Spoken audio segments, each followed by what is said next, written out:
ابن جوزی نے لکھا ہے سینکڑوں سال پہلے، آج کے کسی عالم کی بات بتاتا تو لوگ انکار کرتے، سینکڑوں سال کہتے ہیں بلخ میں قحط پڑ گیا، لوگ ہجرت کر کے سمرقند آ گئے، ایک سیدوں کا خاندان بھی آیا، ایک ایسی خاتون بھی آئی جس کے ساتھ 3 بیٹیاں تھی، بیٹا بھی کوئی نہیں، خاوند فوت ہو گیا، مسجد کے ساتھ مہمان خانے بنے ہوتے تھے، وہاں اس نے بچوں کو ٹھہرایا اور نکلی سمرقند میں کہ کوئی آدمی مل جائے اور اس سے کہوں کہ تھوڑی سی مدد ہو۔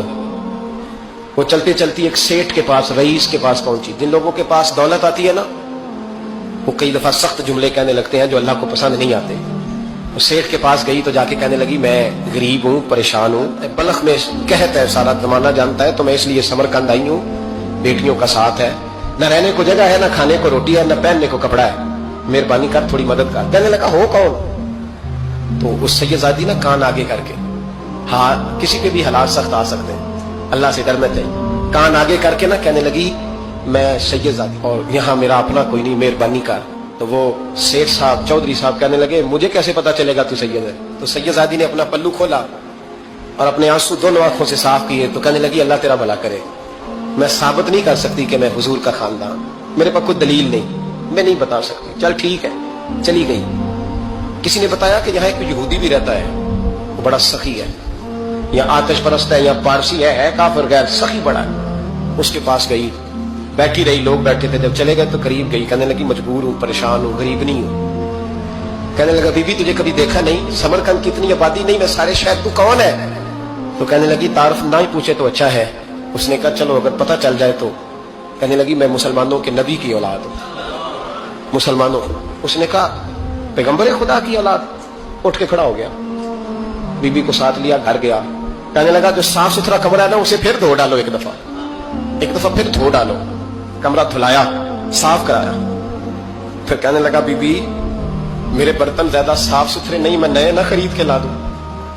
پھر نئے برتن لایا، پھر اپنے بچوں سے کہنے لگا اونچا نہ بھولنا، یہ سیدہ فاطمہ کی شہزادیاں آئی، یہاں کوئی شخص اونچی بات نہ کرے۔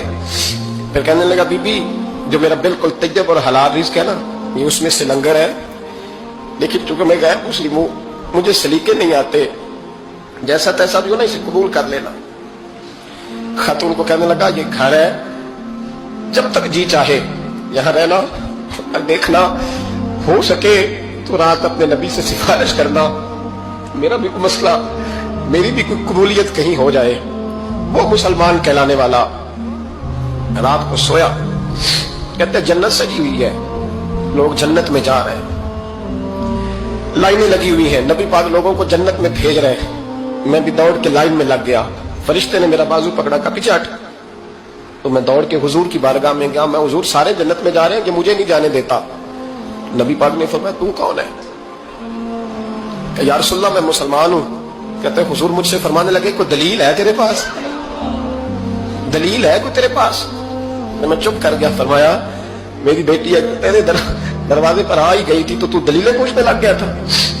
ہم جا دوڑ جا، سویرے آنکھ کھلی تو گلیوں میں ڈھونڈتا پھرتا ہے، تلاش کرتا پھرتا ہے، کونے کونے میں جاتا ہے وہ سادات کا گھرانہ کہاں گیا، ڈھونڈتے ڈھونڈتے اس غیر مسلم کے دروازے پہ جا کے پہچان لیا تو کہنے لگا خدا کا واسطہ جو تو نے نوکری کی ہے نا ان کی مجھ سے 11 گنا لے لے، یہ سادات کا گھر مجھے دے دے۔ تو کہنے لگا کل تو آتا تو شاید بات اور ہوتی، آج بات اور ہے۔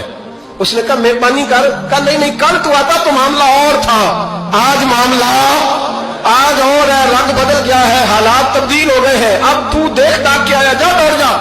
کہنے لگا نہیں مہربانی کر، دے دے، تو غیر مسلم میں تیرا کیا تعلق؟ کہنے لگا چپ کر، غیر مسلم میں کل تک تھا، کل سے سجدوں سے پیار کیا ہے تو میرے حالات سنور گئے ہیں، وہ جو نظارے تو نے رات خواب میں دیکھے ہیں میں نے جاگتی آنکھوں سے دیکھے ہیں۔